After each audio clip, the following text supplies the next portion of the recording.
Ma Kamakhya is the very essence of fertility. She is the very essence of the earth element, and that is why she is the very cosmic womb where creation begins. And her Yoni Pitham is there in the Kamakhya temple. And during the Ambubachi, when we see the Brahmaputra turn red, that actually happens because Neelanchal Parvat has cinnabar sediments on the surface.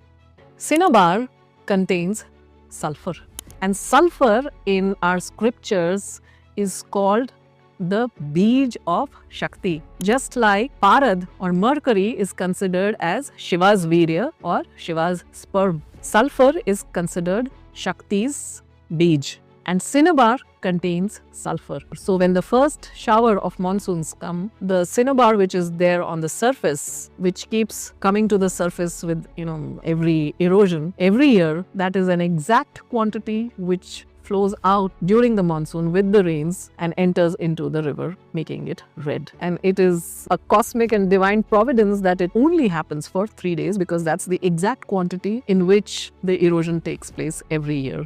And then again, after erosion, it resurfaces as sediment that's going to be able to wash down with the rains.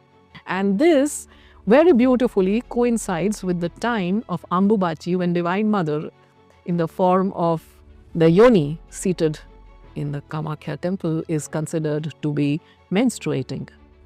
And this is celebrated as a festival where the rest of the world sees a woman's menstruation as a taboo, as a period where she's not allowed to do a lot of work in the kitchen, or she's not allowed to even enter the temples. She is considered impure. None of this is seen here. Divine Mother is allowed to rest, and the rest of the city in Guwahati celebrates the period as Ambubachi Mela, and it is a very, very potent time for all the Tantra sadhaks, all the Shakta upasakas, to invoke Divine Mother in the form of Ma Lalita Tripur Sundari, in the form of the one who gives birth to the entire cosmos, because it's her Yoni Pindam which is established there as a Shakti Pit by Lord Shiva himself. And all the Dasa Mahavidyas are present in Kamakhya Kshetram, in and around the Kamakhya temple.